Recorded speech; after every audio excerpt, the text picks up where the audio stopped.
Hey there, come a little closer to the fire with me. Tonight, I want to tell you a darker truth that the desert kept for a very long time. A truth that begins before the pyramids had names, before kings claimed the sky, when the edge of the Nile was still mostly quiet and the night was ruled by listening. Out there, just beyond the last line of green reeds, there were shallow graves in pale sand, and there were jackals, lean shapes with pointed ears, moving as softly as smoke.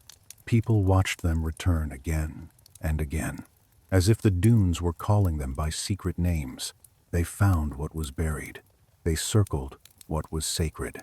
They stood in that thin place between life and death, where the air feels colder even in summer. And it makes you wonder, doesn't it? What happens when humans decide a scavenger is also a guardian? What happens when the mind turns fear into a god? If you like these slow, dark stories for sleep, take a second to like the video and subscribe. It helps this little candlelit corner find the people who need it. Now, let the room dim in your imagination. Let the crackle of the fireplace become the only clock you need. Breathe in through your nose, slow and gentle, and let the breath out as if you are fogging a window. Unclench your jaw, let your tongue rest. Let your shoulders loosen by a single grain of sand at a time. If you were standing here with me, you would smell it first, the dry mineral scent of old stone warmed by day, and the faint sweet trace of river plants carried on night air. You would hear two kinds of silence. The first kind is the silence of the living village settling down, an occasional cough, a reed door closing, a clay pot set on earth. The second kind is deeper. It belongs to the desert. It belongs to the west, where the sun goes to disappear each evening, and where the dead were placed long before anyone stacked limestone into triangles. People in the Nile Valley buried their dead at the desert's edge, not too close to the water that feeds the fields, but close enough that the living could still feel a thread tying them to their ancestors. The graves were shallow. The sand was easy to dig and easy to smooth over again.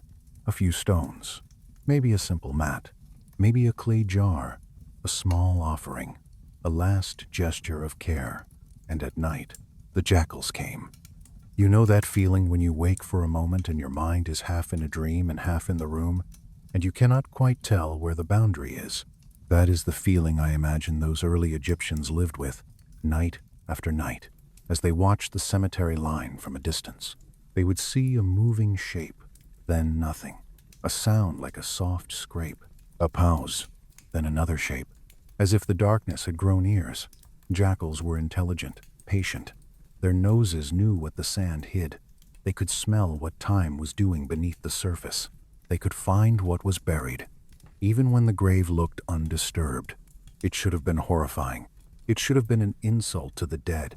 But the human mind does something strange when it is frightened, and it has to keep living anyway. Honestly, I've always found it strange that people can look directly at something they fear and, instead of running, they build a story around it that makes it bearable. They turn terror into an explanation, and explanation into ritual, and ritual into calm. So they watched the jackals and noticed details that soothed them.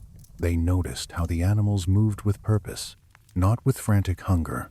They noticed how a pack seemed to have a territory, a range that was defended, like an invisible fence drawn by scent and voice. They noticed how jackals pushed away other scavengers, how they kept other animals at a distance, how they patrolled the boundary between their world and the wild. In the lamplight of memory, it can look like protection, and that is where the first whisper of Anubis begins. Not as a name, not as a face carved in stone, but as a feeling, a sense that something watched over the graves at night, something that belonged there more than humans did, something that did not flinch from decay, something that could cross the line the living could not cross. The landscape itself taught that lesson. Imagine the Nile Valley as a ribbon of deep green, a living vein, fields breathing after flood, mud that remembers water, palms that rustle like sleepy applause. Then, step 1, pace west, and feel how quickly life thins out. The soil turns pale, the air dries, the wind changes tone. In that liminal strip, the jackals lived. In that strip, people buried their dead. The boundary was physical and spiritual at once, a place where your thoughts grow quiet without being asked. It is no wonder the earliest art begins to hint at a jackal shape near human figures, in scenes we can only half interpret now. A canid drawn in a few confident lines on a pottery shard, a body reclining on what might be a shrine, a watchful silhouette, a simple sign that says, here, at the edge of things, a guardian is present. At first, the guardian is still an animal. In your mind, see him as a real jackal for a moment, fur the color of dusk, eyes reflecting starlight, a chest rising and falling with steady breath. He lies down on the sand, not far from the graves, as if he has claimed the place. Not a pet, not a monster, just a being at home with death. Now, let time begin to lengthen. Years pass like a slow river under a bridge. A child grows into an adult. A settlement becomes a town. The town becomes a kingdom. People build better tombs. They dig deeper chambers. They stack mud brick into rectangles. They learn to seal and to mark and to name. They learn to keep accounts. They learn to make priests. And through all that, the jackal remains, a constant presence at the boundary, a moving black shape against pale sand, a sound in the night, a reminder that even if humans build walls, death still has its own geography. So the priests begin to borrow the jackal's image, gently, the way you borrow a blanket in cold weather. They paint it near the dead. They speak to it as if it can hear. They set offerings. They ask for permission. They ask for protection. They ask for guidance, because they are thinking ahead now, farther than a single funeral. They are thinking about what comes after the last breath. The old fear returns, but it returns in a different form. Not the fear of jackals, but the fear of being lost. And in the quiet of that fear, a question forms that is almost like a prayer. Who will guide me when I cannot guide myself? In the earliest nights, the answer is simply, the one who walks here already, the one with the keen nose, the one with the listening ears, the one whose paws know the paths of the west, Anubis, not fully spoken yet, but already near. Let the fire pop softly. Let a cinder glow and fade. Let the room in your mind stay warm, while the desert night stays cool. In the next part, the story will begin to give this presence a family, a name, and a complicated birth. Because as soon as a god becomes important, humans need to know where he came from, and who he belongs to, and what secrets he carries in his blood. Before the priests had grand temples, there were only small gestures made with tired hands. A woman would kneel at the grave of her brother and press her palm into the sand, feeling warmth still trapped from the day. She would whisper a name into the ground, and the name would vanish into grains that never answered. A man would set a little bowl of beer near a stone, not because he expected someone to drink it, but because the act of offering made the darkness feel organized. Even children learned. Quiet. The desert taught respect in simple ways. Step barefoot on sand that has been baking all afternoon, and you learn how quickly the world can sting.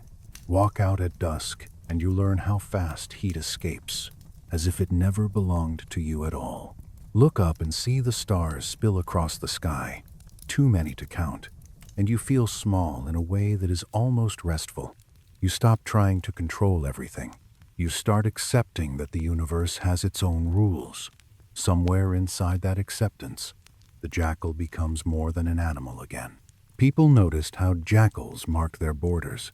A scrape of claws, a scent left on stone, a soft, low call that carried far in still air.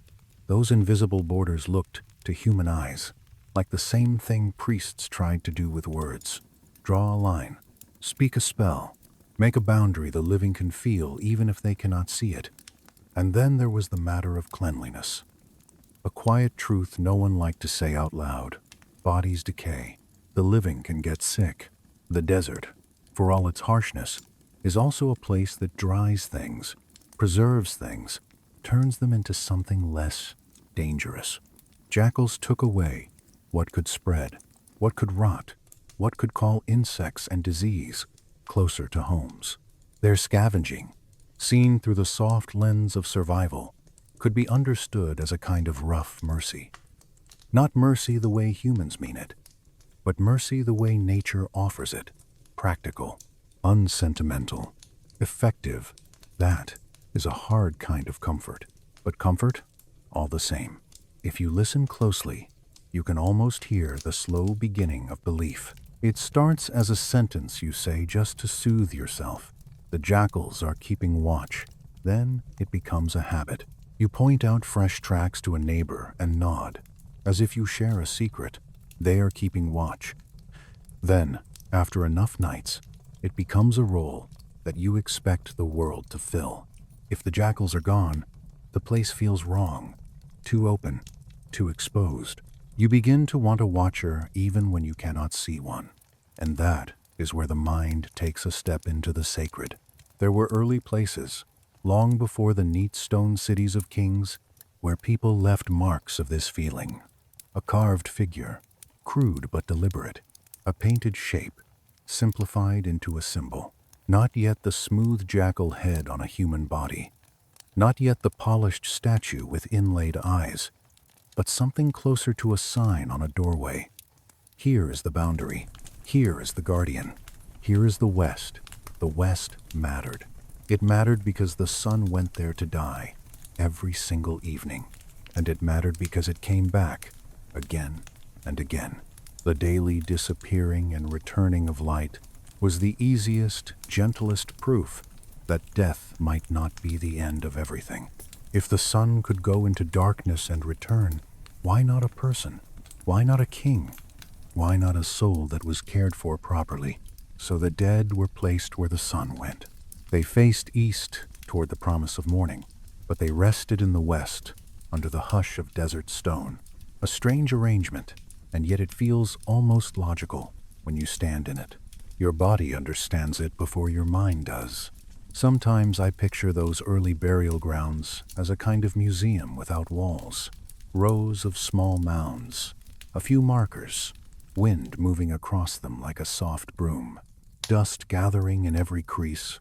And then, late at night, a jackal lying down on a higher patch of sand, head lifted, ears turned slightly, listening for a disturbance that the living could not hear. Even the jackal's color begins to gather meaning in the imagination. Black. Not because the animal is truly black, but because black is the color of rich Nile soil after the flood. Black is the color that means fertility and return. Black is the color of a seed hidden in earth, waiting. So when artists later paint Anubis with a black head, it is not only a choice of pigment, it is a promise, a hint that what looks like ending might also be beginning. But we are not there yet, not in our slow walk through time. Right now, the god is still forming. He is still a feeling made into a shape, a night presence that takes the fear of graves and turns it into a sort of order. And every order, sooner or later, needs a story. Not only what the god does, but who the god is, who his parents are, who his rivals are, where his loyalty lies. Because a deity, in a human mind, is not complete until he is woven into family, into conflict, into the long chain of cause and consequence. So keep listening, keep warm, and let the desert wind stay outside the walls of your mind. Because next we step into that secret conception, that hush of forbidden desire, and the child left in reeds where water hides what it wants to protect. For now, just notice the rhythm, firelight, breath, sand, and the faintest paw prints crossing moonlit ground. Let those prints lead you gently forward, as if they already know the way. as if the night itself is guiding you from one quiet thought to the next. The fire is steady now, and the shadows on the wall have slowed into long, patient shapes. If your eyes are heavy, that's perfect. You don't have to hold every detail. Just let the story move around you, like warm air. In the later telling of Egypt, when gods had names as polished as river stones, Anubis was no longer only the watcher of graves. He was woven into a family. And, like many divine families, it begins with a secret that tastes like dust. Some traditions say he was the son of Set. Some say he was born from the quiet mistake of Nephthys and the good king Osiris. It's debated. The myths overlap, shift, and contradict the way dreams do when you try to recall them in daylight. But the signature moment remains, again and again, a child of uncertain fatherhood, born in secrecy, and then hidden, abandoned, and found. And I want you to imagine it softly, the way candlelight softens a harsh room. Picture the world of the gods as an echo of the human world, only larger and slower. The river is wider, the papyrus reeds are taller. The palaces are made of clean, bright stone that seems to drink sunlight. But even here, beneath the order, there is envy and longing and the small hunger to be seen. Nephthys lived in the shadow of her sister Isis. Isis was beloved, bright with certainty. She knew words that made the air obey. She knew how to protect. Nephthys, she is often described as the quiet one, the edge one, the one who belongs to the margins, to thresholds, to the places where you are not sure if you are inside or out. I've always found it strange that myths sometimes treat quietness like weakness, when it can be its own kind of power. Quiet people notice things. Quiet people wait. Quiet people learn the timing of a room. And in stories like this, timing is everything. Osiris, gentle ruler, was married to Isis. Set, his brother, held the bitter role of rival, the one who could not. Nephthys was Set's wife, and in some versions of the tale, she was lonely there. Set's attention was sharp, restless. His love, if it was love, came with thorns. Nephthys turned her face toward her sister's brightness and felt a soft ache, the way you feel when you watch a warm home from outside in the cold. So, the story says, she took on her sister's likeness, not with violence, not with cruelty, just with a kind of desperate imitation, a borrowed perfume, a veil arranged in the same folds, a voice practiced in the mirror of water, a moment when dusk blurred the world enough that a mistake could happen. Osiris, in that dimness, believed he was with Isis, and a child was conceived, a child who would not belong easily to any house. When morning came, the truth could not stay hidden, not for long. A secret like that is heavy. It bends the air around it. It makes footsteps sound louder in corridors. It makes servants glance at each other and look away. Nephthys feared Set's rage. She feared Isis's sorrow. She feared the harsh simplicity of judgment. So when the baby was born, she did the only thing she could imagine in her panic. She hid him. You can see the scene if you let it unfold slowly. Night. Again. Always night for the beginnings of Anubis. A pale moon. Reeds whispering along the riverbank. Water breathing in small waves against mud. The smell is green and damp. Alive. Insects hum like distant strings. Nephthys holds the newborn close, wrapped in linen that scratches her fingers. The child's breath is tiny, warm, almost unreal. She steps into the reeds, each step making soft, wet sounds, as if the river itself is swallowing her footprints. The reeds brush her arms. She shivers, not only from cold, but from the tremble of what she is doing. She looks back once, toward the lights of the gods' halls, and her throat tightens. Then, she lowers the child into a nest of papyrus. Not deep, not cruel, just hidden, covered, protected the way a frightened heart protects what it loves by moving it out of sight. She arranges the reeds so the baby is shaded. She whispers a name, that is not yet a name, and then she leaves, forcing herself to turn away before she breaks. That is the abandonment part of the myth, the part that can sting, but stay with the softness, because the story does not leave him alone for long. Isis, in many tellings, finds the child. Sometimes she is guided by scent, sometimes by the sound of crying, sometimes by the gentle help of another deity, or by chance, or by the kind of fate that stories love. But the image is consistent. Isis moving through reeds, luminous even in darkness, her eyes sharp with the love that does not ask whose child this is before it chooses to care. She lifts him. She holds him to her chest. The baby quiets, as if he recognizes safety.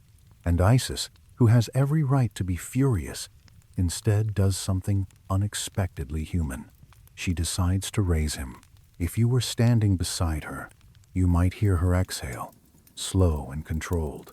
You might see the way her fingers check the linen, adjust it, soothe it. She does not speak loudly. She does not make a spectacle. She just carries the child back through the night, and the night seems to part for her. And that is how the guardian of the dead is, in a way, adopted by the goddess of magic and devotion. It is an odd tenderness at the core of a dark myth. Anubis grows. We do not get the childhood stories in detail. Myths skip like stones on water, but you can imagine him learning the boundary places, learning to listen, learning to move without startling birds, learning the scent of the river and the scent of dry stone, learning how to be calm around grief, because he was born in it. And while he grows, the greater tragedy approaches, slow as a shadow across sand, sets jealousy, in the most famous version of the tale, turns into a plan. He invites Osiris to a feast. The hall is bright, the wine is sweet, people laugh, music drifts like perfume. In the center of the room is a beautiful chest, crafted to fit one body perfectly. Set announces a game. Whoever fits the chest may have it as a gift. Osiris, generous and trusting, lies down in it, and the lid closes. That is the moment where the story becomes truly dark. But we can hold it gently, like you hold a hot cup by the warm sides, without touching the boiling center. We do not need every sharp detail. We only need the feeling. Betrayal in a room that pretended to be safe. Osiris is taken away, lost. His kingdom falls into confusion. The land feels the absence, the way a body feels a missing tooth, always touching the gap. Isis searches. She becomes the wandering wife, the grieving sister, the one who will not accept disappearance as a final answer. She travels along the river. She questions trees and stones and wind. She listens to gossip in villages. She follows rumors like faint footprints.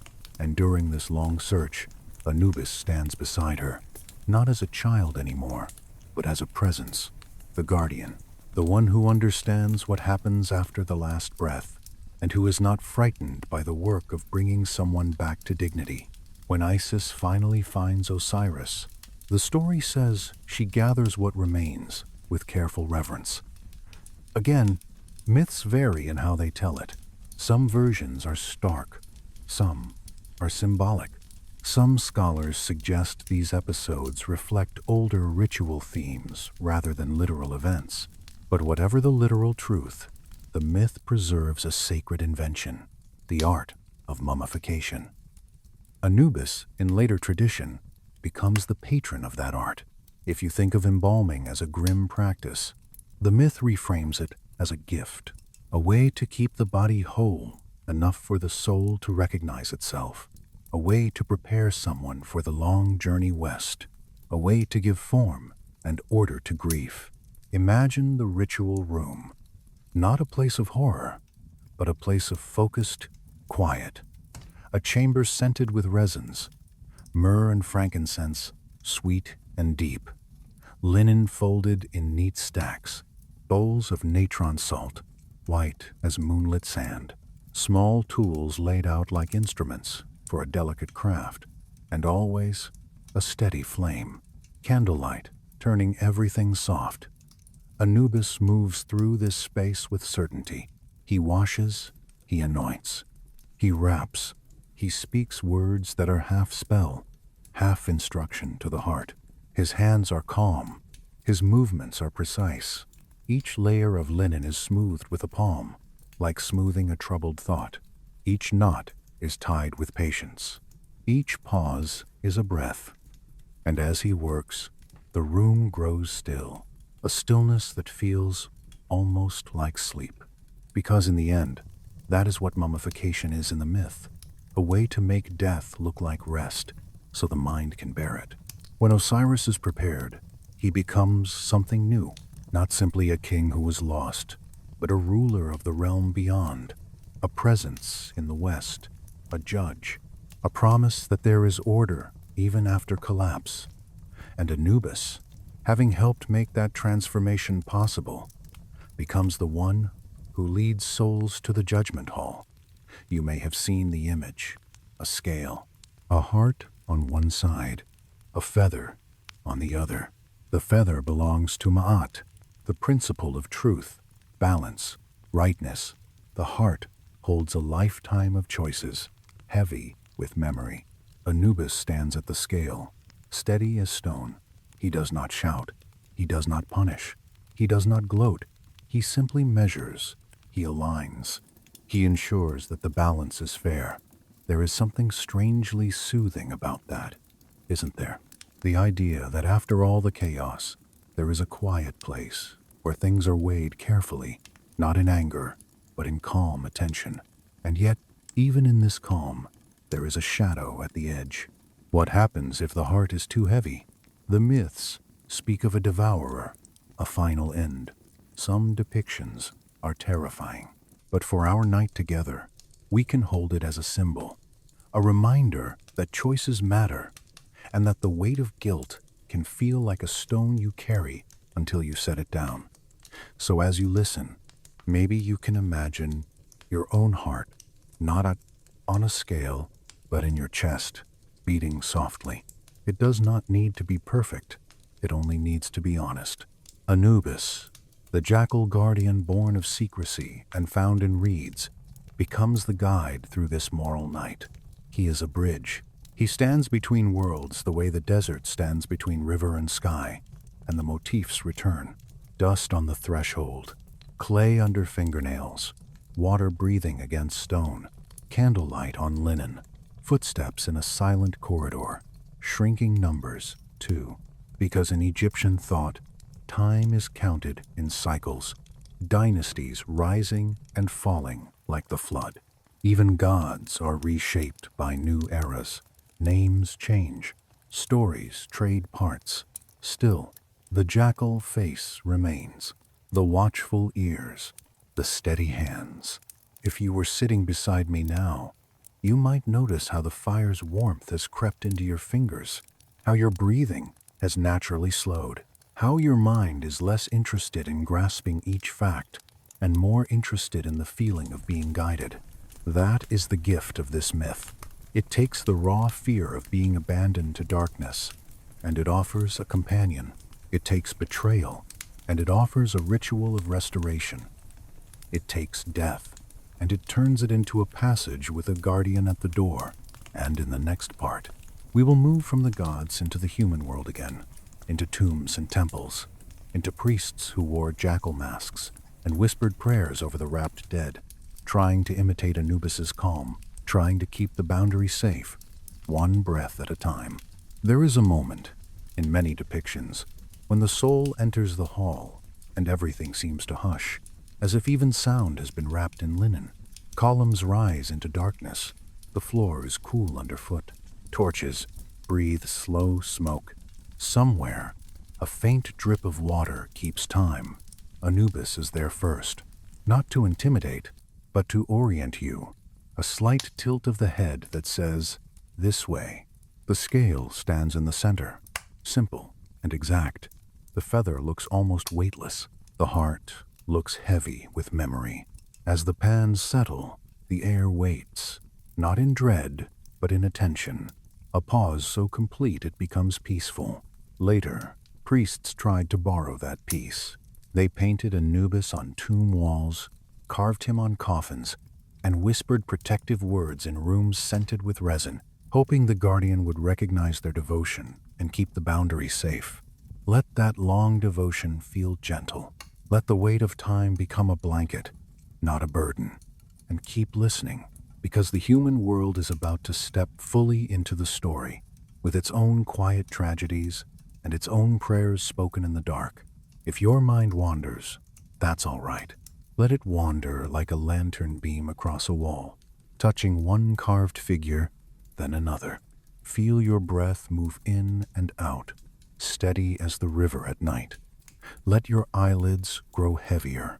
We are walking slowly, always slowly, toward the tombs where this jackal god will be painted again and again, watching over sleep that lasts for centuries. The night has grown quieter, as if the world outside the walls has decided to tiptoe. If you can hear the fire, let it be your anchor, a small steady sound that proves you are safe, here, now, while we drift into a much older darkness that no longer has teeth. After the gods, the human world follows. That is how it always goes. A myth is born as a way to calm fear, and then people build it into practice. They paint it, they wear it, they carry it into the places where grief needs hands and rules and a gentle voice. In ancient Egypt, death was not treated like a stranger. It was treated like a difficult guest who would visit every house sooner or later. And because it would visit, people prepared. They learned to keep a kind of order around the moment when breath leaves, and the room goes still, and time becomes strange. If you were standing here with me, you might smell the sharp sweetness of resin on hot air. You might see a priest bend over a table, not rushing, not trembling, moving with a quiet confidence that looks like long training. You might hear linen whisper as it is unfolded, one sheet after another, as soft as moth wings. The priests who served the dead were called many things across many centuries. Titles changed, dynasties shifted, temples rose and fell like the river's mood, but the image of Anubis remained, a black jackal head watching over the work like a patient moon. Some priests wore masks shaped like that head, not because they believed they became the god, exactly, but because a mask can do something comforting. It makes the person inside it less personal. It turns a human face into a role. And when you are grieving, roles can be a relief. You can hand your sorrow to someone whose job is to carry it without breaking. Imagine the mask. It fits close. The interior smells faintly of old leather and smoke. The outside is painted dark, not glossy, but matte, like shadow on stone. The snout extends forward, long and still. The ears point upward, listening to the room. When the priest breathes, the breath warms the inside of the mask, and the air fogs slightly against the eye openings, then clears again. In candlelight, the figure becomes almost otherworldly, not frightening, just unfamiliar enough that your mind stops expecting ordinary speech and ordinary comfort. You start to accept that you are in a threshold place where different rules apply. The burial chamber is cool. Even in heat, stone holds on to night. The walls are close. If you touch them, your fingertips come away dusty, with a fine grit that clings to skin. Somewhere beyond the chamber, the desert waits. You can sense it, that vast quiet, the way you sense the sea, even when you cannot see it. The body is washed with water drawn from the Nile, or from a sacred source, poured gently, as if the water itself is remembering the person. The water runs down limbs, gathers at elbows, slips between fingers. It makes the skin shine briefly. Then the shine fades as the air dries it. A cloth wipes the remaining dampness in slow circles. Sometimes, I think the slowest part of these rituals was not the technical work. It was the pacing, the way everything was designed to keep the living from collapsing. The ritual gave them something to do with their hands, something to focus on, besides the sharpness of absence. There is natron salt, white and dry, It crunches softly when poured. It absorbs moisture the way sand absorbs a spilled cup, quickly, efficiently, without emotion. There are linen strips, long and clean, waiting like quiet sentences. There are jars for organs, sometimes called canopic jars, each with its own protective figure. There are amulets, small objects pressed into the folds. A scarab here, a knot there, a tiny eye, a symbol that says, protected. And there are words, words spoken in a voice meant to be heard by something beyond the room, not shouted, not performed, just spoken steadily, like a person reading directions by lamplight. These are the words that open gates, the words that cool the dead's path, the words that keep wandering spirits from getting lost in the reeds of the afterlife. You can imagine a priest pausing, hands still, as if listening to a response. Not a response you and I would recognize, but a shift in air, a settling of smoke, a hush that feels like agreement. Anubis is invoked as the one who knows the way. Over time, the funeral becomes a journey with stations, a sequence of actions that mirror the story of Osiris. The body is made whole. The dead is named again and again, so memory does not loosen. The tomb is prepared as a kind of house, because the afterlife was not imagined as a drifting cloud. It was imagined as a place with fields, boats, gates, duties, meals, a continuation, but calmer, if the gods were kind. This is where the motif of the museum hush begins to make sense. When you step into a tomb, even now, even when it has been empty for centuries, the air changes, sound drops. Your own footsteps sound too loud. Dust rests on ledges like a soft blanket. And the paintings, the carved lines, they do not shout, they wait. In the ancient world, the tomb was not only a storage space for a body, it was a machine made of prayer and stone. It was engineered to protect a name, because names mattered. A name was not just a label, it was a thread. If the thread snapped, the soul could fade. So names were written on walls, on coffins, on small tags. Names were spoken aloud in rituals so the dead could hear themselves being remembered. That is one of the darkest truths, softly held, the fear of being forgotten. And so, Anubis became not only a guardian of bodies, but a guardian of identity.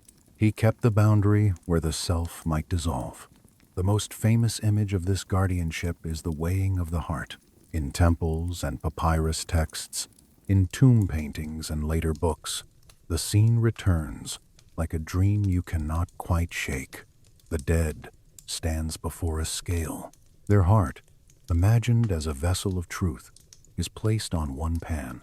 A feather, light and precise, is placed on the other. Anubis adjusts the balance with calm hands. Thoth records the result. Osiris waits on his throne in the west.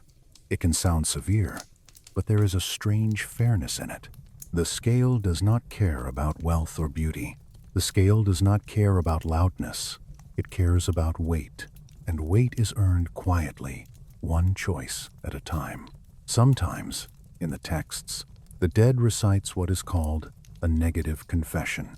It is a list of things not done. I have not stolen. I have not lied. I have not caused unnecessary suffering. These statements are not meant to flatter. They are meant to align the heart with the feather. If you listen closely, you can hear the soothing intent beneath the sternness. A person who has lived with chaos wants to believe that chaos is not the final ruler. A person who has been betrayed wants to believe that betrayal will be measured. A person who has made mistakes wants to believe the scale is honest, not cruel. And Anubis, with his steady presence, makes that honesty feel possible.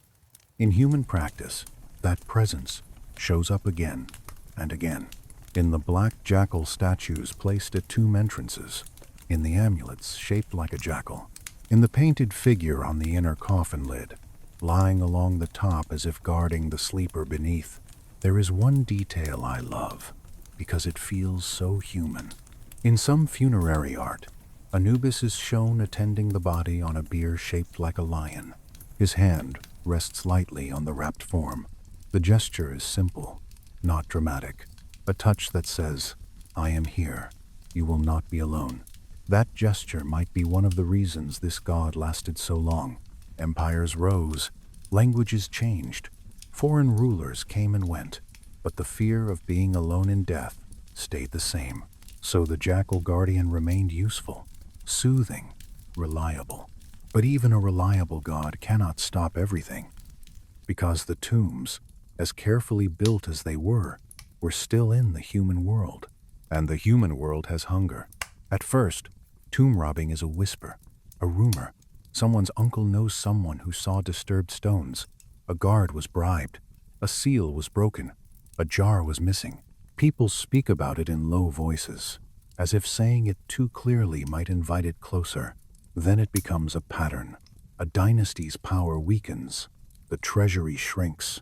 Grain stores run low. The river floods too little or too much. Men who once worked on temples are paid late, or not at all.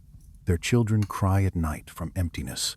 And in that kind of pressure, sacred boundaries begin to blur. It is hard to hold faith when the stomach is loud. So some workers, some guards, some desperate hands begin to look at tombs differently, not as eternal houses, but as locked rooms filled with valuables, gold, amulets, fine linen, oils, objects that can be traded for bread. This is the dark irony. The tomb was built to protect a person forever, and yet it became a target precisely because it was sealed so carefully. A sealed door suggests something precious inside. Anubis, guardian of boundaries, is pulled into this tension. If the boundary is violated, is the god at fault, or is the god a witness, powerless against human need? Some texts hint at anxiety. There are spells meant to keep robbers away. There are curses carved into walls, not always as theatrical as later imagination wants them to be, but firm enough to show fear. The dead threatens a thief with illness, with judgment, with the attention of the gods. But the thieves come anyway. If you want, you can imagine a night outside a tomb. The desert wind has stopped. The sky is a deep ink color, the stars sharp as salt crystals. A group of men moves in shadow, their sandals leaving shallow marks that will be erased by morning. They carry simple tools, not loud, not bright. They pause often, listening. A jackal calls far away, a thin sound that makes the men freeze. For a moment, each of them remembers stories from childhood. For a moment, each of them wonders if the god is watching. Then a hunger pang twists, and the moment passes. They pry at a stone. The stone gives with a soft groan. Dust rises like a sigh. The air inside the tomb is cold and old, scented with sealed resin and time. A torch is lit, and the flame sputters as if reluctant. This is the museum hush in its most dangerous form. Silence filled with intent. The men step inside. Their footsteps are careful. The torchlight crawls across painted walls. Eyes of gods stare back. The painted jackal looks calm, as if it has seen this before. The men try not to look at it, because looking makes the story real. They find the coffin. They touch the lid. The wood is smooth, painted, carved. The name of the dead is written. In that moment, they hold a stranger's identity in their hands. And here is where the story stays soft, because we do not need the ugly details. We only need the sorrow of the violation. We only need the understanding that sacred work can be undone by desperation. When the robbers leave, they carry objects, yes, but they also carry something heavier, a quiet stain on the heart. Many of them will try to forget it. Some will drink to forget. Some will tell themselves it was necessary. Some will wake at night and hear jackals and feel their own hearts tilt as if on a scale. Because Anubis, in this story, is not only a god of death, he is a god of conscience. He watches the boundary inside the living, Over the centuries, the state tries to respond. Officials investigate. Trials happen. Confessions are recorded. There are papyri from later periods that describe robberies and interrogations. They show a world where the afterlife is still believed in, yet people still break into tombs. A world where fear and need wrestle, and the wrestling leaves bruises on both sides. And still, the rituals continue. Families still bring offerings. Priests still recite spells. Linen still wraps bodies. Resin still perfumes chambers. The jackal guardian is still painted, still carved, still invoked. The act of doing it is a kind of resistance against chaos, an insistence that order matters even when it is attacked. If you are sleepy now, let that resistance feel gentle. It is not about fighting. It is about continuing, breathing in, breathing out, keeping a candle lit. In the next part, we will step even farther inward, into the map of the Duat itself, the strange river beneath the earth, the hours of night, the gates, and the passwords. Anubis will become a guide at your side, and the fear will soften into a kind of ritual calm. For now, stay by the fire with me. Feel the warmth in your chest. Let the desert night remain outside. Let the jackal guardian stand at the threshold of your thoughts, not to frighten you, but to keep the door quiet as you drift deeper, deeper into calm. Let your shoulders sink a little more. The firelight can flicker, and you do not have to follow it with your eyes. If your breathing is shallow, that is fine. Just notice it. Then, very gently, let the next exhale take its time, as if you were slowly fogging a window and watching the mist fade. Now we step into the place that is hardest to picture, and yet, in the old stories, it is mapped with loving detail. The Duat, not simply a pit beneath the world, not merely a dark room with a locked door, but a landscape, a river, a chain of regions that unfold across the 12 hours of night. As the solar bark travels under the earth and returns at dawn, the underworld is not still. It moves. It has currents, gates, marshes, deserts, pools of strange light. It has rules. And in the middle of this moving darkness, there is Anubis, not towering, not roaring, simply present, his ears alert, his pace steady, as if he has walked these paths so many times that the stones recognize him. The Egyptian texts often imagine that when a person dies, their life force and their awareness separate from the body. There is a moment of confusion, like waking in a room you do not know, with the last dream still clinging to you. Your name feels distant. Your memories drift, then return, then drift again.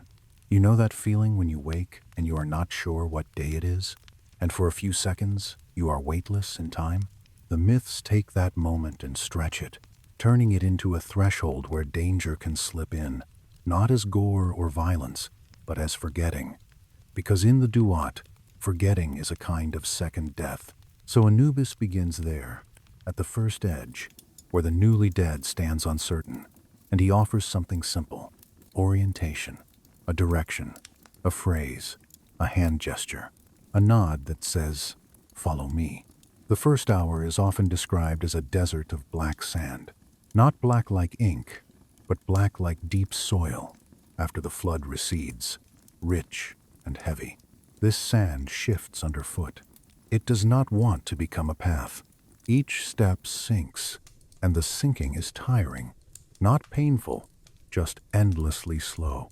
If you are walking here with me, you might feel the sand pull at your ankles like a sleepy animal. You might hear grains slide and settle with each breath. You might smell something mineral, like warmed stone, like the inside of a sealed jar. Anubis does not fight the sand. He teaches you a line of words, a small formula that firms the ground. The words are not shouted. They are spoken as if you were speaking to yourself in the dark, reminding yourself of your own name. And then the sand becomes steady enough for the next step. There are serpents, yes, in the stories, but think of them as symbols of chaos, long and ancient, the way a fear can coil around the mind. Anubis does not let them touch you. He keeps them at a distance with the quiet authority of someone who belongs here. His presence is like a boundary drawn in air. In the second hour, the landscape changes to marshland, tall papyrus, water that does not reflect the stars. The reeds sway even when there is no wind, brushing against each other with a soft, dry sound. The mud beneath is thick, and each footstep makes a slow, reluctant pull. This is the hour where the mind can be tricked by mirages. The water looks close, then far. The path seems straight, then bends. Something large moves under the surface, and the ripples travel against the current. Anubis shows you how to read the marsh. He points to the subtle pattern where reeds grow denser. He teaches you to smell the air, to notice the musk of hidden predators, and step away, calmly, without panic. He places a kind of light around you, not bright, just a mild glow that keeps you from being noticed by things that hunt. The third hour opens into a lake that burns with cold fire. That sounds frightening, I know, but in the dream logic of the Duat, the fire is not there to torture. It is there to test focus. Its flickering patterns can hypnotize. If you stare too long, you forget where you are going. So Anubis keeps you looking forward. He tells you to watch the line of the shore. He reminds you that the light is not a destination. It is a distraction. Across the lake, a boat waits, the solar bark, the vessel of the sun god moving through night. To step onto it, you need names, passwords, a respectful tone. Not because the gods enjoy bureaucracy, but because names and words are the way order is built in a realm that could dissolve into shapelessness. Anubis whispers the names to you. He does not make you perform. He simply gives you what you need, like a guide handing you a map. The fourth hour and the fifth, the sixth. These are the hours where the stories place various Honestly, I have always found the false memory part the eeriest, because it is so subtle. Imagine a voice that sounds like your own thoughts, suggesting that you were never loved, that you never mattered, that your name is pointless. Imagine a scene from your life, rewritten, not violently, just slightly, until you start to doubt yourself. That is a demon in these myths. Anubis protects you in a simple way. He repeats your name back to you. He invites you to remember one small, true thing: the feel of sun on your eyelids, the sound of the river, the smell of bread, the warmth of a hand you once held. He grounds you in sensory truth, and the false memory, unable to feed, fades like smoke. Then comes the seventh hour, and the great serpent of chaos is said to coil around the underworld river, trying to swallow light itself. The name Apep drifts through the texts like a hiss. In this hour, the darkness is thick. Sound feels muffled. Even the boat seems slower. The fear here is not of teeth. It is of endlessness. Anubis stands firm. Other protective gods may join, depending on the version of the story you are hearing. But Anubis remains the one at your side. He shows you that even chaos can be held back by coordinated ritual, by many voices speaking one spell together, not as a scream, but as a chant, steady as breathing. You participate gently. You do not have to be brave. You only have to be present. And then the darkness loosens, not all at once, but gradually, like a knot being undone. In the eighth hour and beyond, the landscape becomes calmer. There are fields where blessed spirits gather. There are quiet places where the dead who have passed their tests move with a different kind of ease. They ask questions, yes. They test knowledge, yes. But it feels less like a threat and more like a rehearsal. You practice what you will say in the Hall of Judgment. You learn to stand without shrinking. You learn that truth can be spoken softly. By the 11th hour, you reach gates, tall doors, gatekeepers with many names. Each gate requires recognition, the way a lock requires the right key. This is where the funerary texts mattered so much, where scrolls were placed in coffins, where spells were painted on walls. The living wanted the dead to have tools. Anubis supplies the tools if they are missing. That is how I like to imagine it. In a world where not everyone could afford long papyrus scrolls, perhaps the god of the threshold is merciful. Some scholars argue about how literal these texts were taken. It is debated. We cannot be sure what every person believed, but we can feel the intention. Preparation as comfort. At last, the 12th hour. The Hall of Two Truths. Picture it slowly. A chamber of pale stone that seems to glow without a flame. Columns rise in rows, each one carved with laws, not to intimidate, but to remind. The ceiling is painted with stars that never set. The floor is smooth, cool, and when you step, your footsteps echo gently, as if the hall is listening. At the far end, Osiris sits on his throne, calm and silent, wrapped in linen, green and dark like fertile earth. Isis and Nephthys stand near him, not as rivals now, but as witnesses, hands lifted in protective gestures. The scale is in the center, gold and balanced, a simple object that carries enormous meaning. Next to it stands Thoth, the recorder, pen ready, eyes sharp, and there is Anubis. He approaches the weighing like a careful artisan approaches his craft. He does not rush. He does not glare. He does not humiliate. He makes sure the pan is clean. He checks the beam. He tests the balance with a touch so light it could be mistaken for a breath. Then the heart is brought forward. In the myths, it is not a wet organ. It is a crystal-like thing, an essence, reflecting what the person did and chose and felt. Some parts glow, some parts are cloudy.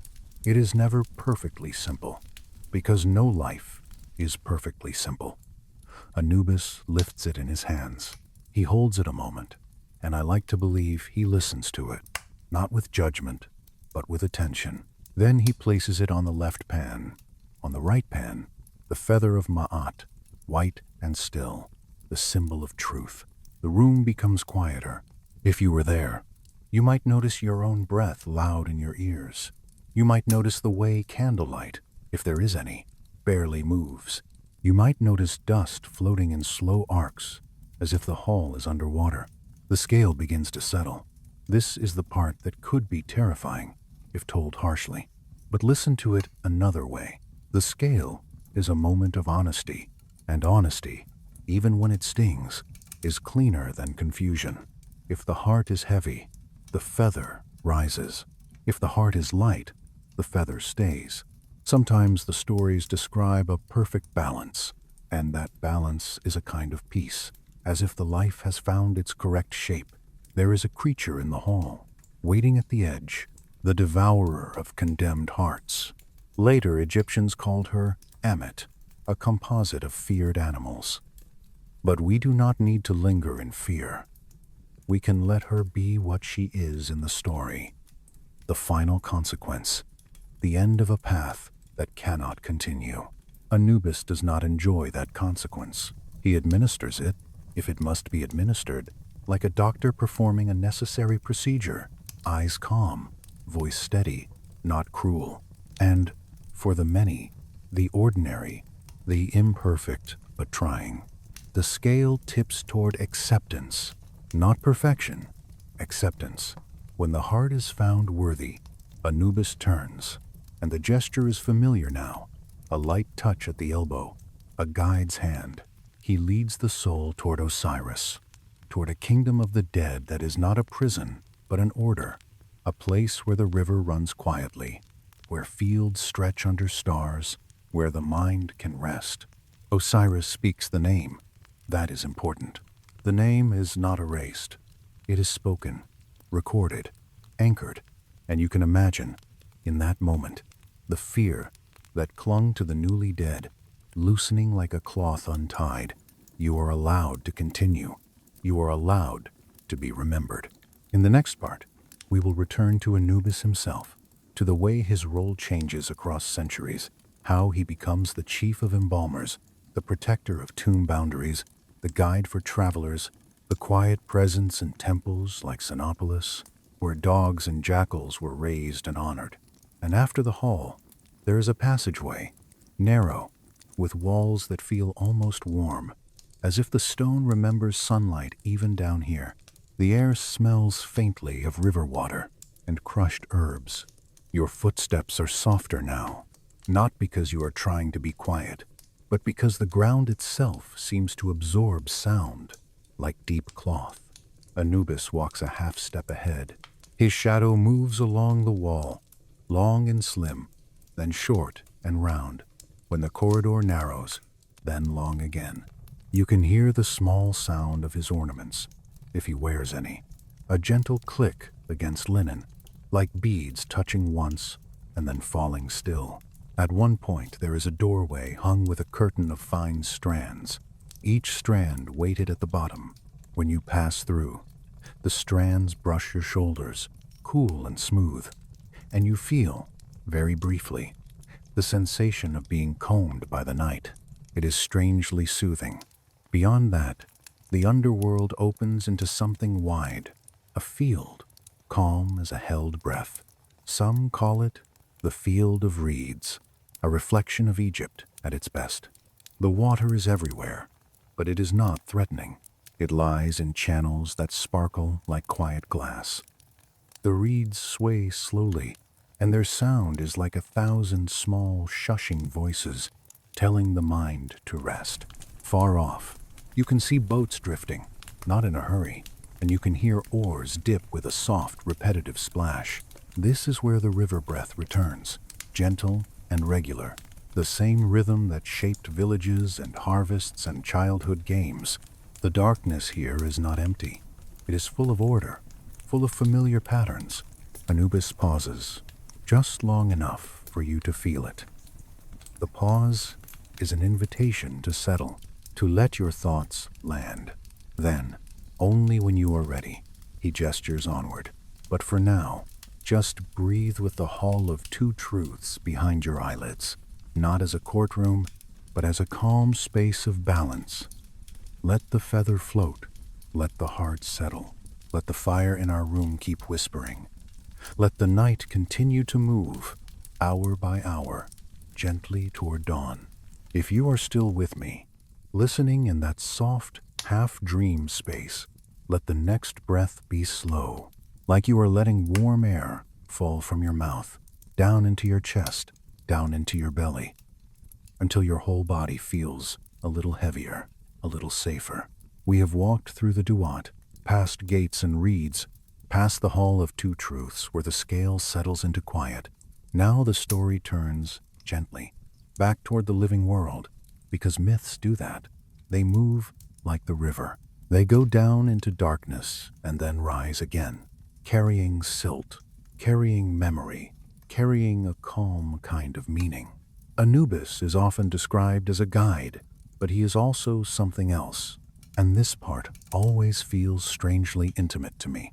He is a caretaker, not the kind of caretaker who panics or pleads, the kind who knows what to do with a body when the soul has stepped away, the kind who knows how to keep a person from dissolving too quickly into dust and heat and insects and time, the kind who understands that grief needs rituals the way the lungs need air. If you were standing here with me at the edge of a necropolis, the first thing you might notice is how ordinary the world still looks. The sun is bright. The sky is a hard blue. Somewhere behind you, in the city, someone is selling bread. Someone is shouting prices. Someone is laughing. Life continues with its blunt confidence, even while the dead are being carried quietly toward the west. In Egypt, the west was the direction of the setting sun, the place where the light disappeared each evening. It became a symbol for the land of the dead.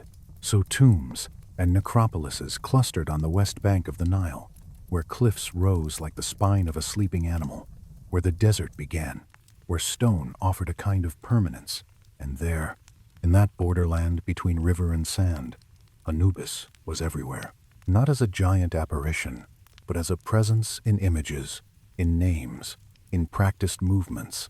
His name appears in prayers, on stelae, on coffins, in temple inscriptions. His jackal form is carved into small amulets that could fit in a palm, worn close to the skin, warmed by the body, as if the god himself were being carried like a secret. There were whole cities associated with him. One of the most famous was called Sinopolis by Greek writers, meaning city of the dog. Egyptians had their own name for it. The details shift across time, but the idea stays steady. A place where canines were honored, where jackals and dogs were not only scavengers at the edge of civilization, but sacred creatures, linked to the boundary between life and death. It is strange, isn't it, how a scavenger becomes a guardian? You can imagine it this way. A jackal prowls near cemeteries. It smells what humans bury. It knows where bodies are placed.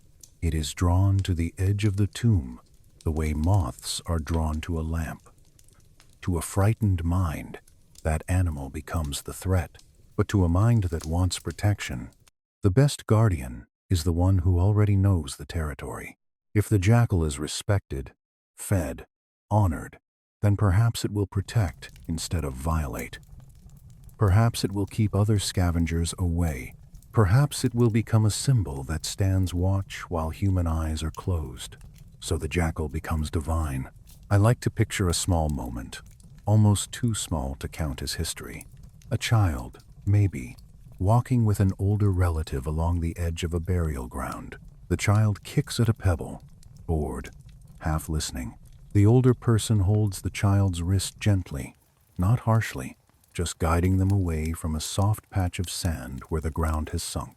They point, quietly, to paw prints in the dust. 4 small ovals, repeated, repeated, repeated, moving in a line that curves toward the low rise where tombs are cut into the rock. The child shivers, even in the heat. The older person does not scold. They simply say a name, like you might say the name of a watchman at a city gate. Anubis, not as a warning, but as reassurance. The dead have a guardian. The boundary has a keeper. The night has a guide. And Anubis, as that divine jackal, becomes the lord of the necropolis, the opener of the ways, the one who presides over embalming, the one who watches over the silent work. The embalming workshops were often near temples, sometimes hidden, sometimes guarded. Think of a low building with thick walls to keep it cool. Think of the smell: resin, myrrh, natron, beeswax, cedar oil. A sharp sweetness mixed with mineral dryness. The scent clings to hair and clothes. It becomes part of the worker, like smoke from a hearth. Inside, the light is dim. Slits in the wall allow thin beams of sun to enter, cutting through dust. The dust dances slowly in those beams, like tiny moths that do not land. There are tables. There are bowls of oils. There are linen bundles stacked like folded clouds. There are tools, simple and well cared for, set out in order. The order matters. The order is the prayer. And sometimes, the chief embalmer wears the jackal mask. Not always, not in every period, and scholars debate how literal and common this was, but the iconography is strong enough that it becomes part of the story. The human becomes Anubis for the sake of the ritual. The living body becomes a vessel for a divine role. If you imagine the mask again, feel how it changes the room. It removes personality. It removes gossip. It removes the temptation to treat the work as ordinary labor. The presence of the mask says, this is sacred. This is careful. This is not for spectacle. The body lies on the table, and the work begins. I will keep it gentle. The old methods were technical, and some details can be harsh if spoken bluntly. So we will stay with the rhythms and the meanings, the way the ritual feels rather than the exact mechanics. First comes cleansing. Water, poured slowly, with a kind of respect. Then oils, rubbed in with hands that know how to be firm without being rough. Then the waiting, the long drying, the days when the body is left in natron to become light and stable, less vulnerable to the wet decay that time loves. During those days, the family waits too. They might come to the workshop with offerings. They might speak the name of the dead softly, as if calling them back from a dream.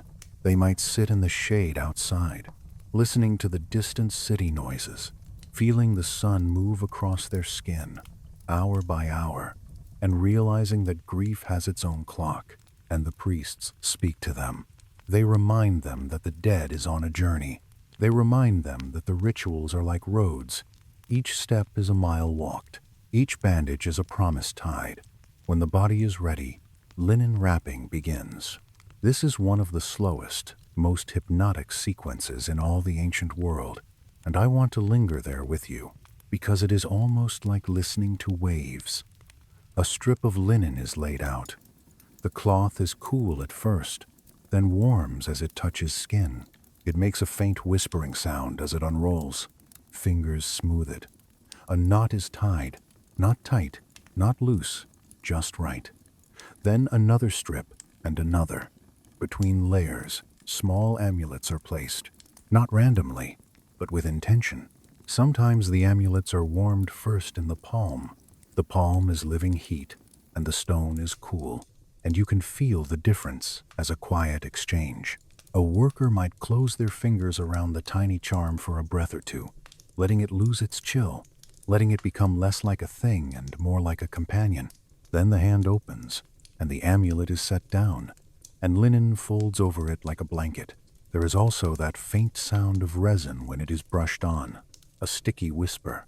The brush strokes are patient. The resin shines briefly, catching the dim light, then dulls as linen absorbs it. A single drop can fall, slowly, like thick honey, and a worker wipes it up right away, as if cleaning up a spilled word, a scarab near the heart, a knot of Isis for protection. An eye to watch the world, a small piece shaped like a backbone for strength. Each one is pressed into linen, as if pressed into memory. Resin is applied, sticky and fragrant, making the layers hold. The scent rises, thick and sweet. It fills the room until even the breath tastes faintly of it. And through it all, Anubis is invoked, not only as a god who weighs hearts, but as the one who makes the body fit for eternity. At the end, the mummy is not just wrapped, it is remade. It becomes a form that can last. It becomes a vessel that can be recognized. The face might be covered with a mask, gilded or painted, eyes wide and calm, so the dead can look out into the afterlife without losing their identity. Then comes the procession to the tomb. Imagine it, slowly, with no hurry. The sun is lower now. The light is softer. Dust rises under feet and hangs in the air like a thin veil. The coffin is carried on poles. Men chant in a steady tone. Women wail sometimes, yes, but even that wailing has a ritual shape, like a song that knows where it must go. The river is crossed, or perhaps the procession is already on the west bank, moving through a valley of tombs. The cliffs above glow pale gold. The wind slides through them, bringing the smell of dry stone and distant water. At the tomb entrance, offerings are placed: bread, beer, onions, flowers, small figurines called shabti that will work in the afterlife, a jar of incense, a bowl of water, a lamp that will burn for a while, then go out, leaving only the memory of flame. There is a ritual called the opening of the mouth, meant to restore the senses to the dead, so they can eat and speak and breathe in the next world. Tools are touched to the lips, the eyes, the ears, in a slow sequence. The gestures are gentle. They are like waking someone without startling them. If you listen closely, you can hear what the ritual is really saying. You are still a person. You are still you. You are not erased. And then the tomb is sealed. This can take longer than people imagine. Stones are heavy, and humans are cautious when they are doing something that cannot be undone. Men shift their weight, adjust their grip, breathe through their teeth. Someone wipes sweat from the bridge of their nose with the back of a dusty hand. A rope creaks. A block slides into place with a low, reluctant scrape that travels through the ground into your feet. As the entrance narrows, the light inside changes. It becomes a thinner kind of light, a light that feels older. Dust floats in it like tiny planets.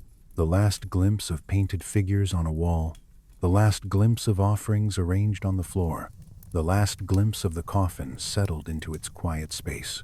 Then the stone comes, and the view is gone. Mud plaster is smeared into gaps. Fingers smooth it.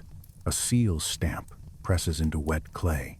The clay is cool and soft, and when the stamp lifts away, the mark is crisp. A simple symbol, a name, a sign that says, "This boundary is claimed." Numbers in a ledger, a guard, perhaps, a prayer, a final glance.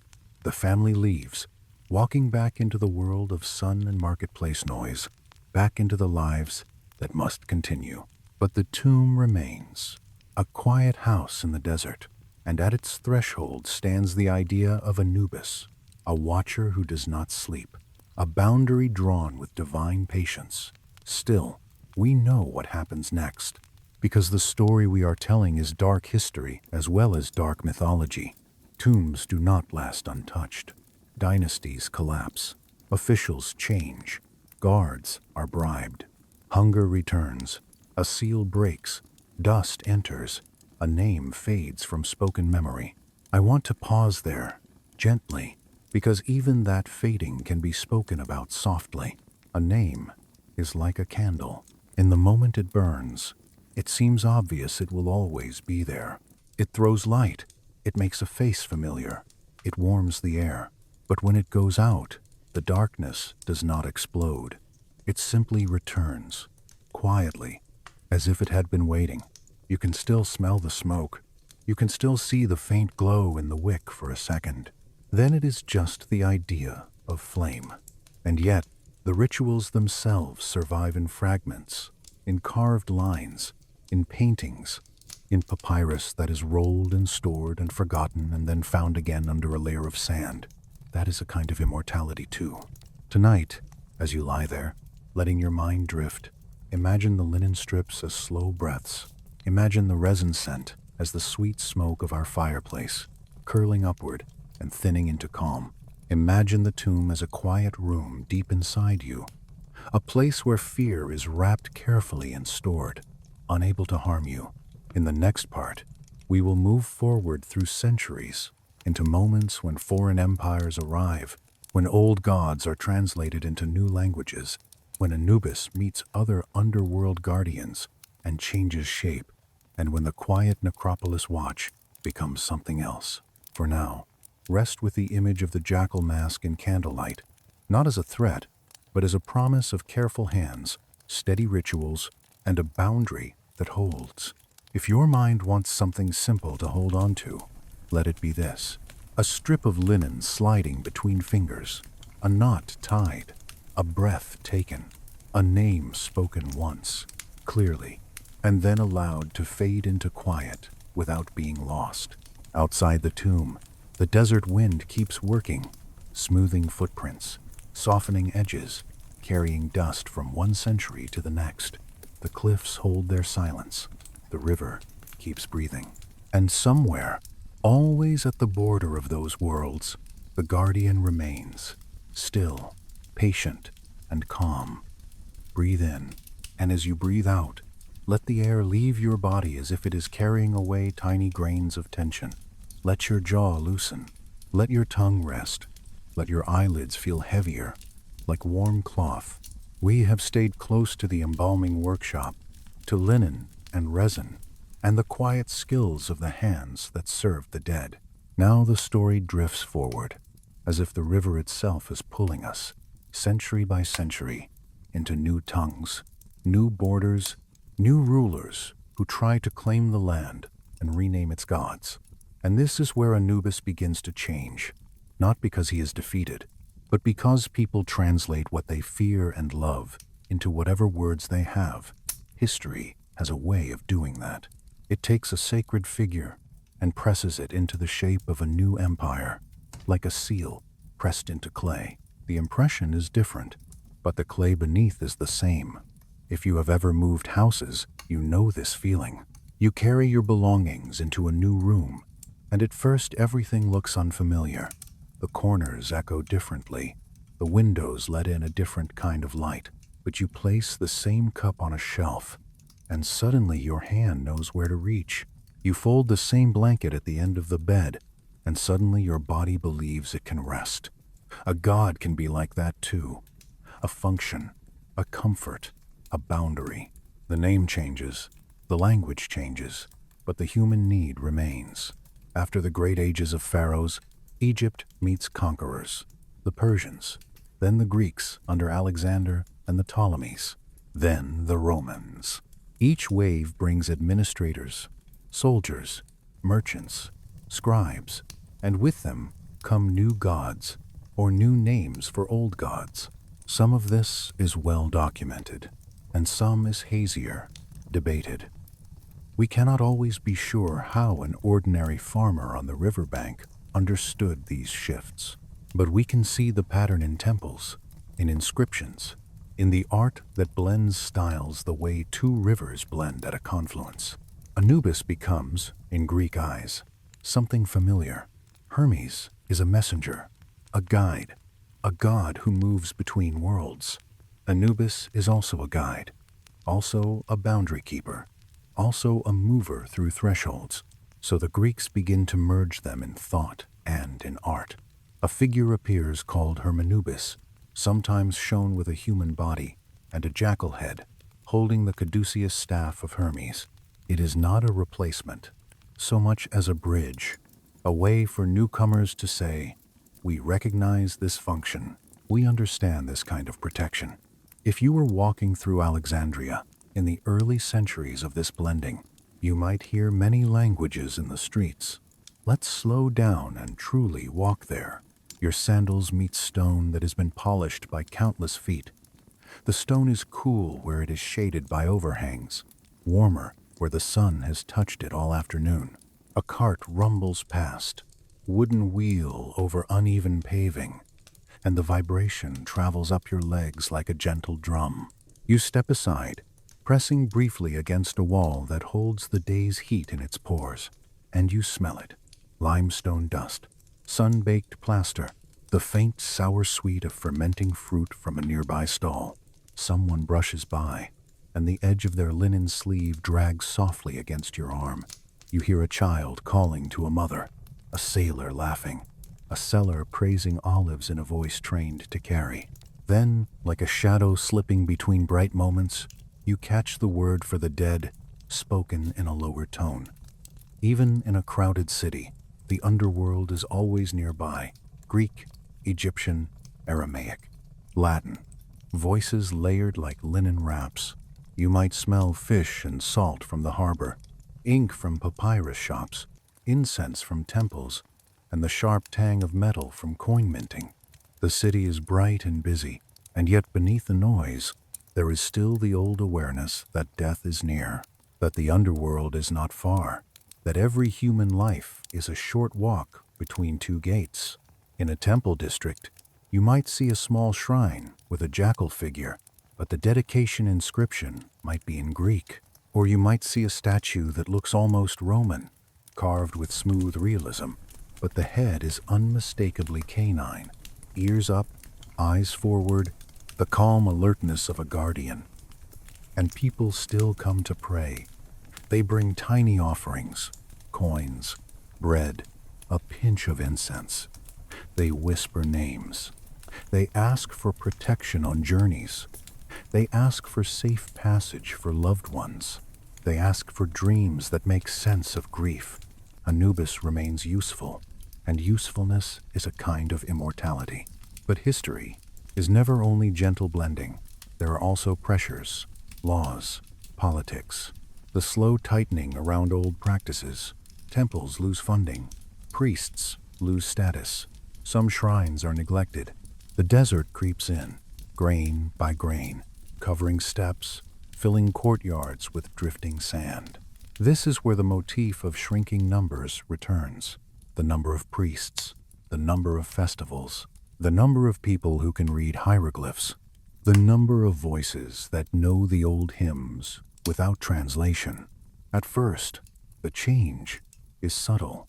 A festival is held with fewer torches. A procession takes a shorter route. A hymn is sung with missing lines. A child grows up speaking a new language and only hears the old language in fragments, like distant music through a wall. Then, over generations, the shift becomes a collapse of memory. I always imagine this collapse as a series of small forgettings, not a single dramatic snap. A priest dies, and the apprentice who should have taken his place has already left to work in a tax office. A stone carver's hands begin to shake with age, and he decides he will not train another because there is no money in it anymore. A woman who used to sing a hymn at festival time grows up and marries into a household that follows different customs, and the hymn becomes something she only hums under her breath while sweeping. Even objects begin to forget. A painted jackal on a jar fades under smoke and handling. A carved name becomes shallow as wind-blown sand rubs it year after year. A temple door sticks because no one oils the hinge, and eventually people stop bothering to open it. The loss is quiet. It is the kind of quiet that spreads like dust over a shelf. One day you look and realize the surface has changed, and you cannot say exactly when it happened. And still, in private, people keep small practices. A carved amulet passed down. A painted jackal on a household object. A prayer murmured at night when the room is dark and the heart is lonely. You know that feeling when a tradition lives in the body, even when the mind cannot explain it? When you light a candle because someone before you lit a candle, and the gesture feels right, even if you have forgotten the story behind it? That is how old gods survive in thin threads. In some places, Anubis is still honored well into the Roman period. There are mummified animals, dogs and jackals, offered as sacred gifts, stored in catacombs like libraries of devotion. Thousands, sometimes. It is both tender and unsettling. Tender, because it shows how much people wanted a physical way to say, "Protect us." Unsettling, because the numbers feel like a crowd of silent witnesses, a swelling devotion that can also look like desperation. If you imagine those animal catacombs, do it softly. Imagine long corridors under the earth, lined with niches. Each niche holds a bundle, wrapped in linen, small and careful, like a sleeping child. The air is dry. The smell is dust and resin and old stone. Your footsteps echo. Somewhere a drop of water falls, and the sound is huge in the hush. Museum hush again, but deeper. And then, above ground, the world shifts again. Christianity spreads through Egypt. New saints replace old guardians. New rituals replace old rites. Over time, the old temples are abandoned or reused, their stones pulled into new walls, their inscriptions covered, their columns repurposed. This part of the story can feel like a loss, and it is. It is also simply what humans do. They move on, they rename, they forget, they remember differently. The river keeps flowing regardless. Anubis, in some Christian eyes, becomes a symbol of paganism, sometimes mocked, sometimes feared. The jackal head is misunderstood. The old underworld map is dismissed. The careful embalming rituals are condemned or replaced. The boundary keeper is pushed into the shadows of memory. But shadows are where he is comfortable. He becomes, in later imagination, a figure of mystery. Travelers hear stories of jackal-headed gods. Scholars see carvings and wonder. Tomb robbers and explorers step into sealed chambers and feel watched, not by a curse exactly, but by the weight of the past. And then comes the modern age, and this is where dark history takes a different shape. In the 18th and 19th centuries, Europeans become obsessed with Egypt. Some of it is admiration. Some of it is greed. Some of it is the strange hunger for the exotic, the desire to touch what feels ancient and forbidden.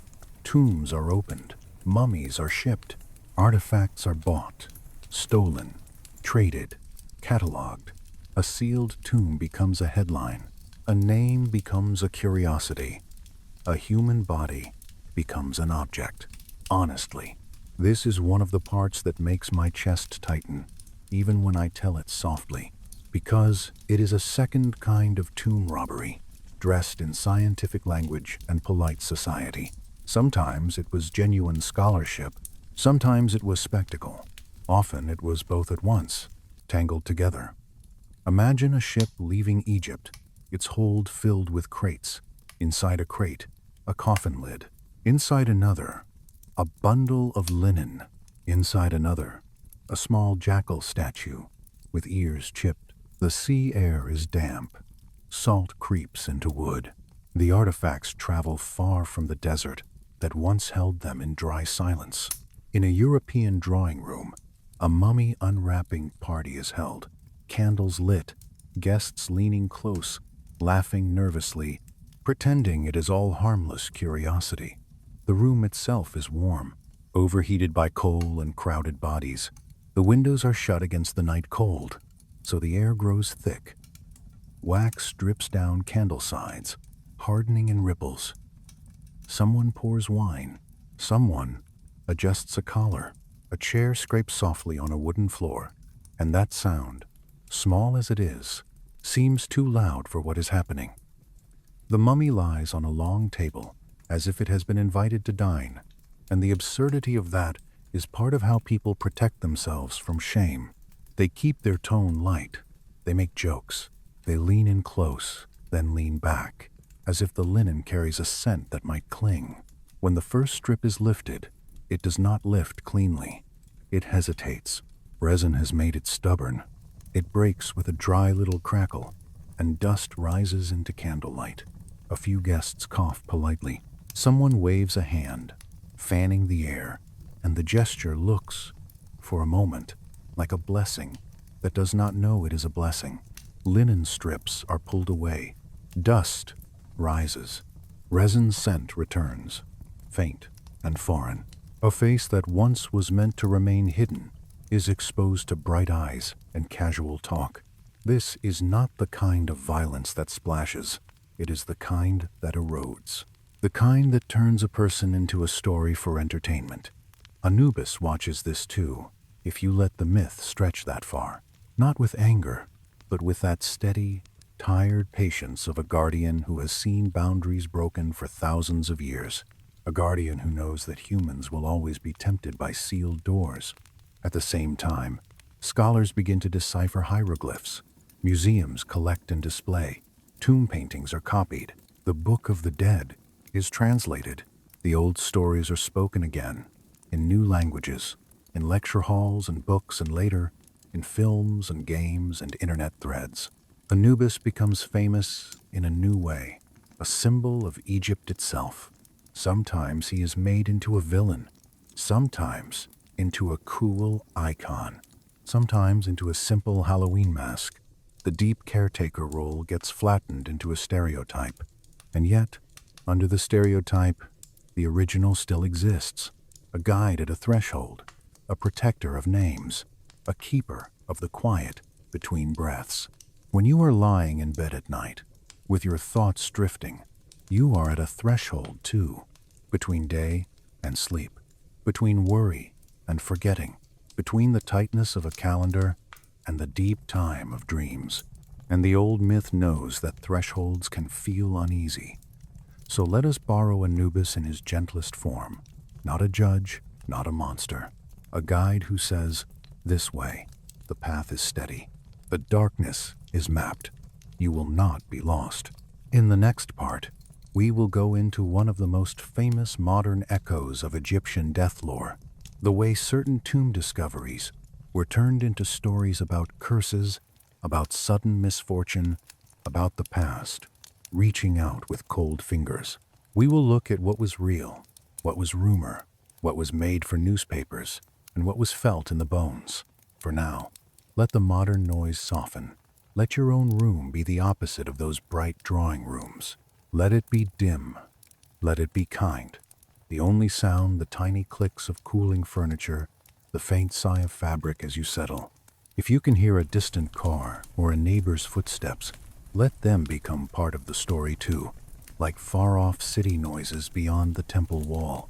Imagine a museum at closing time. Lights dim, one by one. Guards make their rounds in soft shoes. The last visitors leave, and the echo of their voices fades down a corridor. A display case holds a small jackal figure, and when the lights go low, the glass reflects only darkness and your own sleepy face. The artifacts do not perform. They simply exist. They hold their silence the way the desert holds its silence, patient and dry. Let the museums go quiet. Let the crates settle. Let the sea stop rocking. Let the desert return in your mind, wide and still, with a tomb door closed, a seal pressed into clay, and a jackal guardian sitting patiently in the candlelight of memory, keeping the boundary calm. The room around you can stay dim. Just the soft glow of the fire, the slow dance of candlelight. If your thoughts are still a little bright, a little busy, let them settle as if they are dust in a shaft of light, drifting down, down, until the air inside you feels clearer. We are moving into that modern echo I mentioned, the place where ancient tombs and modern newspapers met, and the story became something sharper than it needed to be. It begins, as so many dark histories do, with a door, a blocked passageway, a stone step buried under rubble, a faint change in the texture of plaster, a line that does not belong, noticed by someone trained to notice small differences, an archaeologist kneeling in the sand with a brush, leaning close, listening, almost with the fingertips. You know that feeling when you are searching for something you lost, and the closer you get to finding it, the quieter you become. Your body slows down, your breath becomes careful. Your mind narrows until the whole world is reduced to a single detail. That is the mood of the valley. In those days, before the famous discovery, the Valley of the Kings is not lush. It is rock and heat and silence. The cliffs fold around it like the walls of a sleeping mouth. In the morning, the air can feel almost cool. But by midday, the sun presses down hard, flattening shadows, drying the throat, making even the smallest movement feel expensive. Dust is everywhere. It settles on eyelashes. It gathers in folds of clothing. It turns sweat into a thin paste. It fills the space between each breath so that you are always tasting stone. In 1922, in that valley, Howard Carter and his team found the entrance to the tomb of Tutankhamun. The king himself had been a minor pharaoh in life, a young ruler, a small name in the long list, until the accident of preservation made him enormous. The tomb had been hidden, partly blocked by later building and debris, so it escaped the worst of the ancient robberies, not untouched, not perfectly sealed, but protected enough that it still held a concentration of objects that felt to those who first saw. If you imagine Carter on that day, do it slowly. A man standing in the dry light, hat brim shading his eyes, his shirt sticking to his back, his hands dusty and steady. His workers gathered, faces half hidden by scarves, their own eyes trained on the rock. A small opening revealed, a step, then another. Then a descending staircase, each step packed with rubble, each one uncovered like a word being spoken after a long silence. At the top of the stairs, a plastered doorway, seals stamped into the clay, the marks of ancient officials, the sense of a boundary that had been respected for longer than any human life. Carter made a small hole, just enough to look. It is said he held a candle and peered in, and when asked what he saw, he replied, "Wonderful things." That phrase became part of the myth. Whether it was exactly said that way is debated, but the feeling is real enough that the line survives, because it captures that moment when the dark and the beautiful mix together in the human chest. Imagine the candle flame trembling, the warm air from it touching the stone, the scent of smoke, the tiny roar of fire in a space that had been sealed for centuries. Through the hole, darkness, at first, then shapes, a gleam, like an eye-opening, gold catching the candlelight, the curve of a carved surface, A tangle of objects stacked as if the room were an attic hurriedly filled.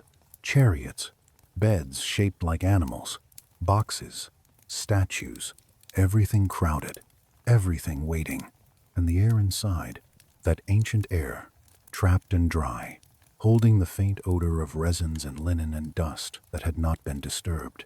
It would have been like breathing into a sealed jar that had been buried, old, still, almost sweet. That moment is the hinge where the story swings from archaeology to obsession, because once the tomb was known, the world rushed toward it.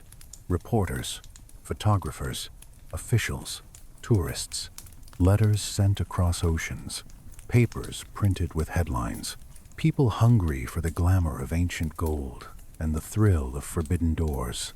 And alongside that hunger came the idea of the curse. It is not that curses did not exist in ancient Egypt. There are protective texts, warnings, phrases that say a tomb is guarded, that the dead will punish those who disturb them. Some were written, some were carved, some were probably spoken and never recorded. But the modern curse of the pharaoh, as a global sensation, was largely shaped by newspapers and by the way humans love a story where the past reaches out and touches the present. Lord Carnarvon, the wealthy patron who funded Carter, died in 1923, only months after the tomb's opening. He died in Cairo from an infection that followed a mosquito bite, complicated by illness. That is the medical story, grounded and human. Yet the timing fed the rumor. The rumor grew teeth. People began to count deaths. They drew circles around coincidences. They whispered that a canary died the day the tomb was opened, taken by a cobra, as if nature itself had offered an omen. They spoke of strange lights over the valley, of faint voices in the night, of shadows moving in museum halls. Some of those details were embellished. Some are difficult to verify. Some were likely invented outright, because invention sells. Still, the mood of it settled into the public mind, and once a mood settles, it is hard to dislodge. What I find strange, honestly, is how quickly the curse story became a kind of comfort. Because if death and misfortune can be blamed on a curse, then the world feels more orderly. Then there is a reason, a shape, a cause. The alternative is that life is fragile, and accidents happen, and disease takes people suddenly. And that is a much colder thought than any curse. So people chose the curse. They wrapped random tragedy in a narrative that made it feel intentional. And of course, Anubis was pulled into this too, even when he did not belong there. The jackal-headed guardian, in the old myths, protects tombs. Yes, but not like a movie villain. He guards thresholds. He ensures rituals are respected. He guides souls. Yet in sensational retellings, Anubis became a face for fear, an icon placed on posters and book covers to suggest that something ancient and angry was waiting. But if we listen more quietly, if we return to candlelight instead of headlines, the feeling changes. Imagine the tomb at night after the day's work. The valley empties. The heat releases from stone slowly. The sky above is deep and crowded with stars. A cold comes in that surprises anyone who thinks deserts are always hot. The air grows thin and sharp. Workers go home. The archaeologists return to their tents or to the small house near the site. Someone checks a lock. Someone counts keys. Someone turns a lantern low. The tomb itself sits in silence, sealed for the night. A door closed again, a boundary restored.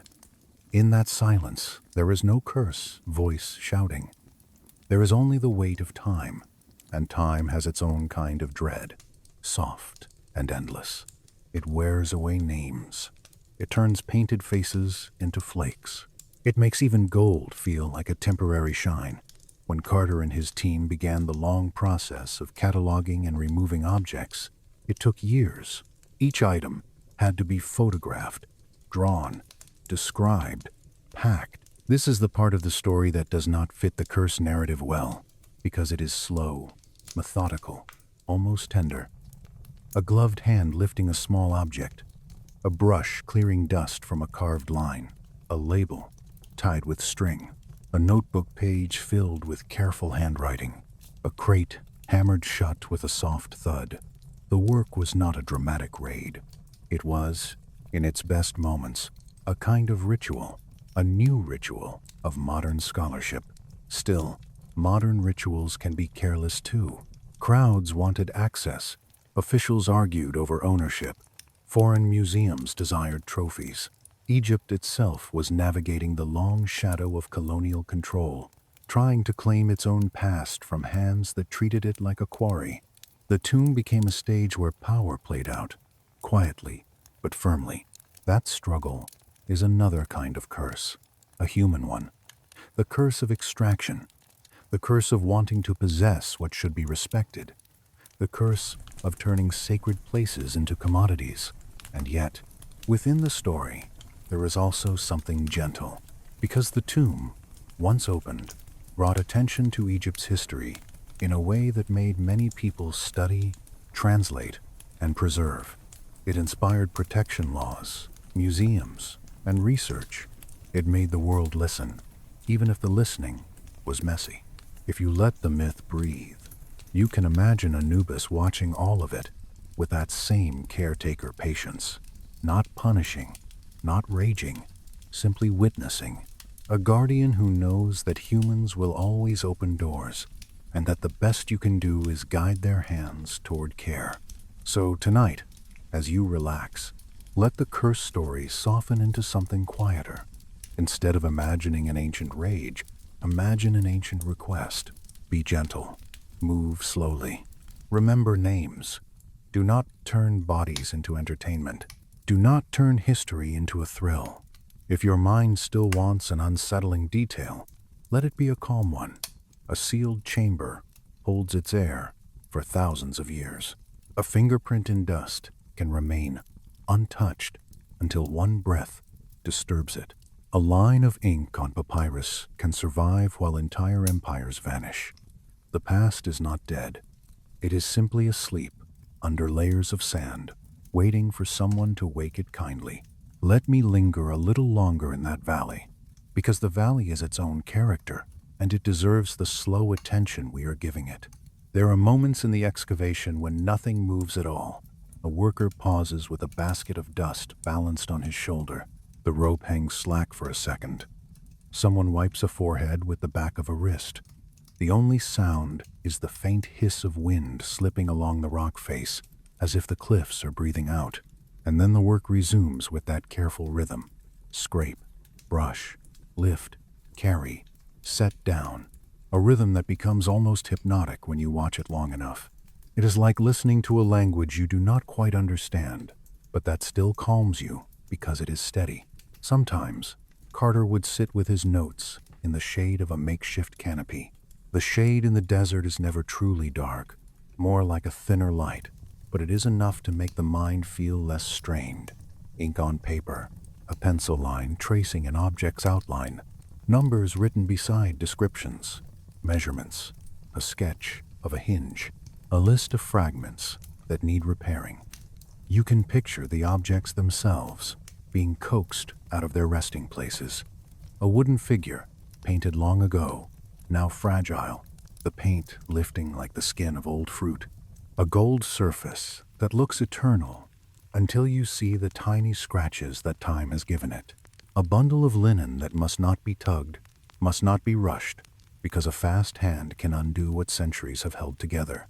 Someone holds a small lamp close, and the light reveals the texture of resin on cloth. It catches on a bead of hardened oil. It glows warm on a carved face. And in that warm light, the dark does not feel threatening. It feels intimate. There were arguments and negotiations too, but under it all, the work kept its slow, careful rhythm. The press wanted its stories. The officials wanted their paperwork. The world wanted its gold. And in the background, the ancient intention waited, that the dead should be treated with steady hands. Tutankhamun was young, and the tenderness of that fact lingers in the background, even when the world turns him into an icon. And then there is the other boy, in the mythic sense, the jackal god, the one who guards, the one who weighs. In some accounts, Anubis is present not as a threat, but as a witness to proper care. If a body is treated with reverence, if a tomb is sealed with respect, Anubis is satisfied. That is the feeling that keeps returning for me the more I sit with the old art. The guardians in these stories are not screaming, they are listening. So when the newspapers shouted about curses, I like to imagine Anubis simply tilting his head, ears forward, as if hearing a distant noise, and then returning to his quiet task. The task is always the same: keep the threshold calm. Maybe that is why the valley still holds a certain hush for those who visit it. The rocks swallow sound. The air asks for quiet. And the museum, our next stop, holds that hush in a different way, in glass and labels, in climate control and careful footsteps. So let your body stay heavy. Let your jaw unclench. Let your tongue rest. The story is moving toward a place even quieter than the desert, a place where the past is displayed in a silence that can feel like sleep itself. Let your breathing stay slow, even slower than you think it should be. The fire can crackle softly, the candles can tremble, and your body can feel as if it is sinking comfortably into whatever is holding you. We have followed Anubis across a long arc, from painted walls deep in tombs, to priests in jackal masks, to Greek statues that tried to translate him, to Roman streets that carried his name into new mouths, to modern headlines that turned him into a shadowy threat. Now we enter the museum, because that is where many of us meet these stories today. A museum at night is one of the quietest places I can imagine. Even if you have never been in one after closing, you can feel it, can't you? The way the air seems to hold itself, the way footsteps become careful, the way your voice naturally lowers as if the building itself is listening. Picture it with me. The last visitors have left. The lights are dimmed. Somewhere far away, a security guard's radio murmurs, then goes silent again.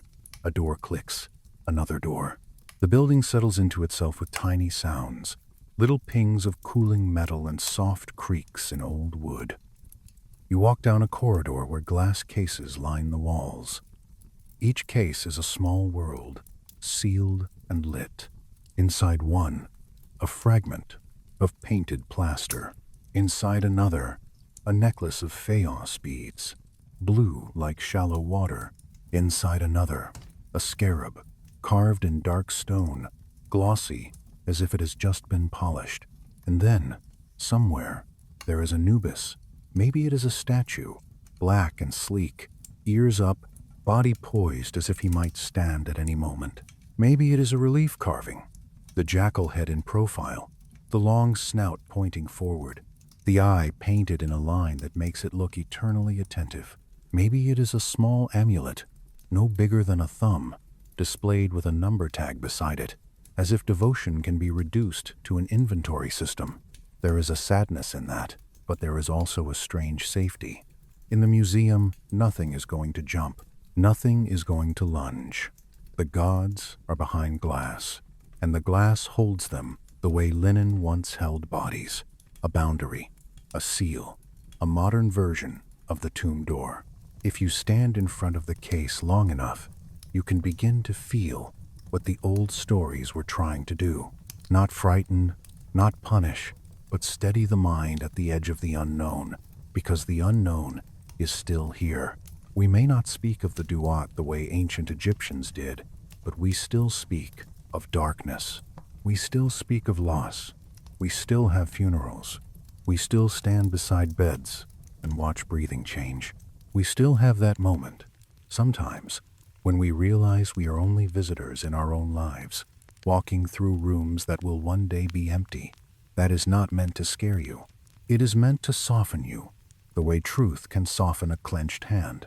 Anubis, in his oldest role, is the one who meets you at the threshold and says, quietly, this way, not with urgency, not with judgment, with a patient certainty that steadies the heart. And the weighing of the heart, that image, is often misunderstood too. It is easy to hear judgment and feel fear. But when you look at the old art, the scene is remarkably calm. The gods stand in formal poses. The scales are balanced carefully. There is order. There is ceremony. There is no frantic chaos. I have always found it strange that people imagine this hall is loud. To me, it feels like the deepest hush, a place where even thoughts speak softly. The feather of Ma'at is light, almost nothing. The heart is not meant to be heavy with guilt so much as heavy with residue, heavy with unnecessary weight. The myth invites a person to live in a way that keeps the heart light, not because punishment waits, but because lightness is peace. And if your heart feels heavy sometimes, like all of ours do, the myth offers another comfort. There are rituals that help. There are words that soothe. There are guides who do not abandon you. In the modern world, our rituals are different. We do not wrap bodies in linen with resin. We do not place scarabs in bandages. We do not speak spells in hieroglyphs. But we still do small things at the edges of day and night. We wash our faces before bed. We fold blankets. We dim lights. We put phones away, or at least we try.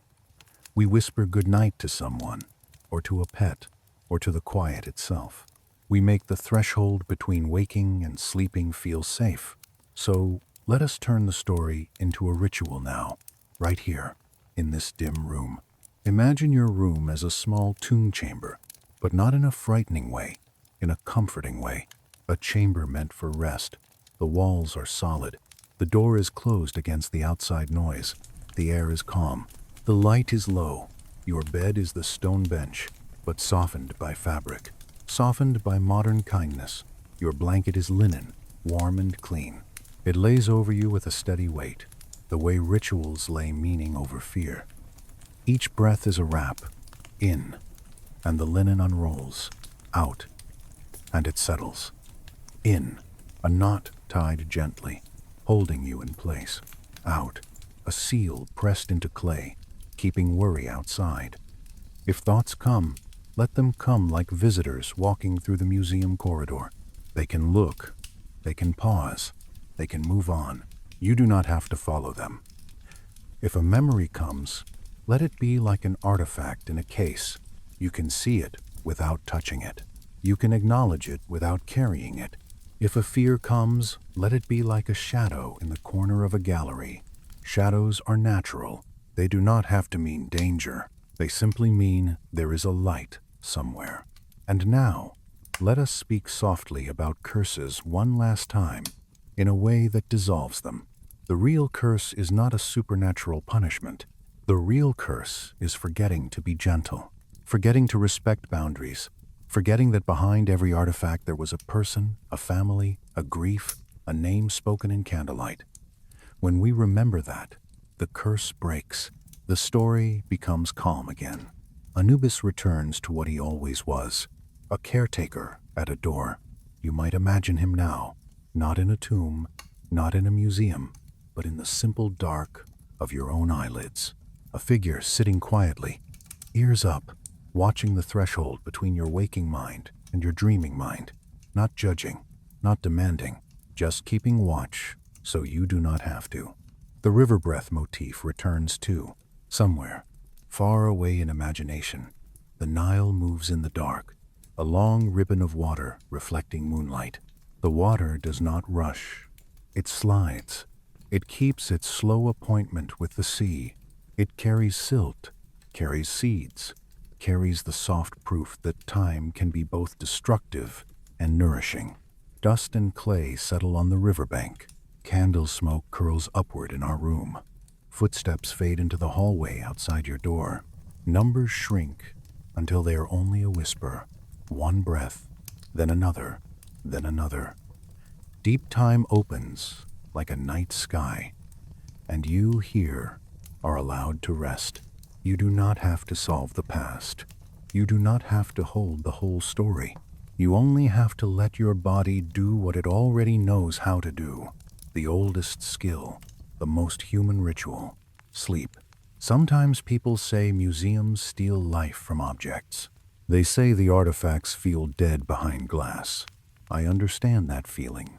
Yet I also know the other side, the practical side, the side that whispers, glass is a kind of protection.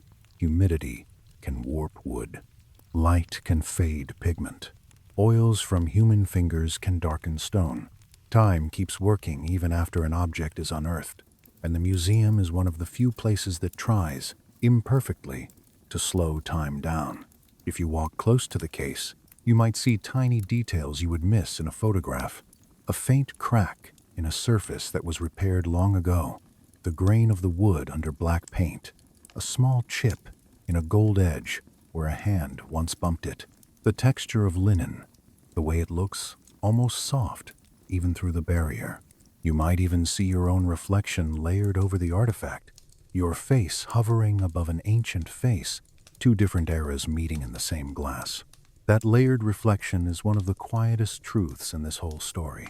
We are always looking at the past through ourselves, through our desires, through our fears, through our need to make meaning.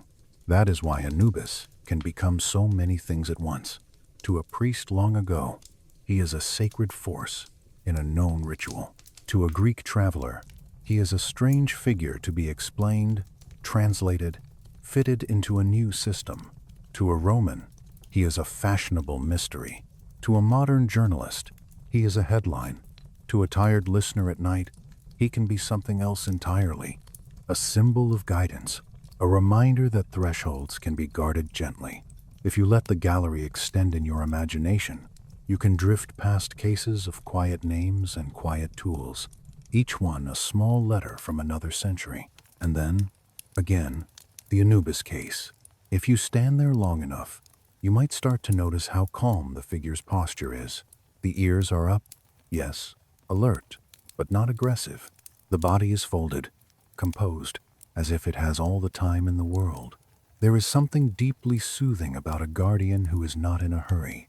Some scholars argue that this still posture is part of a wider language of divine presence in Egyptian art, a language that says, this power is steady. It does not need to prove itself. It does not need to chase. It simply is. And I think, in a way, that is what sleep asks of you too, to stop chasing, to stop proving, to stop making the mind run in circles around what cannot be controlled, to simply be. If you feel resistance to that, if part of you is still tense, let us return to a small, slow action. Imagine the curator or the conservator late at night, a person alone in a lab room connected to the museum, wearing gloves, standing under a lamp that casts a circle of light on a table. The rest of the room is dim. The air smells faintly of paper, of cotton, of old wood. On the table is an object that needs care. The conservator does not rush. They breathe slowly, because their hands must be steady.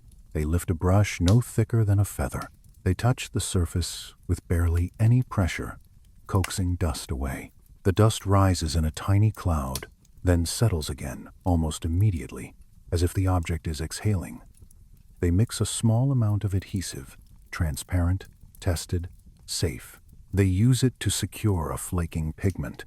They hold their breath for a moment as they place a fragment back where it belongs. This is not drama. This is devotion in a modern costume.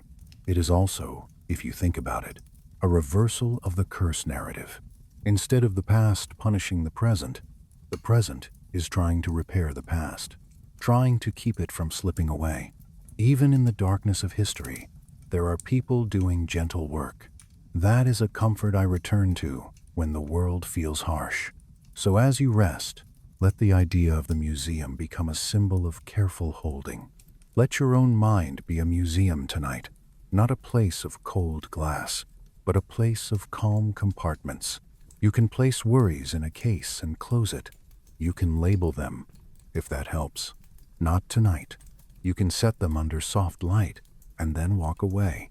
You can take your memories, the ones that tug at you, and arrange them on a shelf with kindness, not to trap them, but to keep them from scattering. And you can let Anubis sit at the door of the gallery, not to keep you in, but to keep noise out. One more time. Let the feather and the heart come into view, not as a threat, but as a gentle question. What is heavy in you right now, and what can be set down? Maybe it is a task. Maybe it is a regret. Maybe it is a conversation you keep replaying, trying to edit it into something smoother. You do not have to solve it in the dark. The dark is not for solving. The dark is for resting. So set it down. Let the heart become lighter, not by forcing it, but by allowing it. The Nile keeps moving whether you worry or not. The desert keeps cooling as the sun leaves. Museums keep their quiet rounds. Time keeps unfolding. Your body can join that slow unfolding, sinking into sleep the way clay sinks into water, softening, loosening, becoming something easier. Now the images can fade again. The case light dims. The corridor stretches, then disappears. The candle flames become only warmth, then only darkness. Your breathing becomes a low tide, coming in, going out, without effort. And if there is any last trace of dread, let it dissolve into the simplest truth. You are here, you are safe enough, and you are allowed to rest. Good night.